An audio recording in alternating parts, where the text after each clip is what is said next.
पती पत्नीसह 2 मुलांना घेऊन चिखला येथे जात असताना गाडी स्लिप झाल्याने दुचाकीस्वार खाली कोसळले। यात पती व 2 मुले रस्त्याच्या बाजूला तर पत्नी रस्त्यावर कोसळली। याच दरम्यान मार्गावरून जाणाऱ्या एसटी बसच्या मागील चाकाखाली आली। डोक्यावरून चाक गेल्याने महिलेचा जागीच मृत्यू झाल्याची घटना घडली। भंडारा जिल्ह्यातील सिहोरा जवळील वाहनी येथे हा सदरचा अपघात घडला। भंडारा जिल्ह्यातील चिखला येथील मीना उमेश्वर कडू वय 32 असा अपघातात मृत्यू झालेल्या महिलेचे नाव आहे। तुमसर तालुक्यातील सिहोरा जवळील वाहनी येथे हा अपघात घडला। तुमसर तालुक्यातील चिखला येथील उमेश्वर कडू हा पत्नी मीना व 2 मुलांना घेऊन मोटरसायकलने तिरोडा तालुक्यातील सराडी येथून आपल्या स्वगावी जाण्यासाठी निघाले होते। मात्र घरी पोहोचण्यापूर्वीच नियतीने घात केला। महिला खाली पडताच समोरून आलेल्या एसटीचे चाक डोक्यावरून गेल्याने अक्षरशः डोक्याचा चेंदामेंदा होऊन महिलेचा जागीच मृत्यू झाला।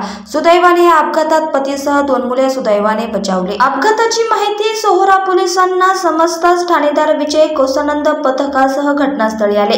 पोलिसांनी पंचनामा करत घटनेची नोंद केली असून पुढील तपास पोलीस करत आहे।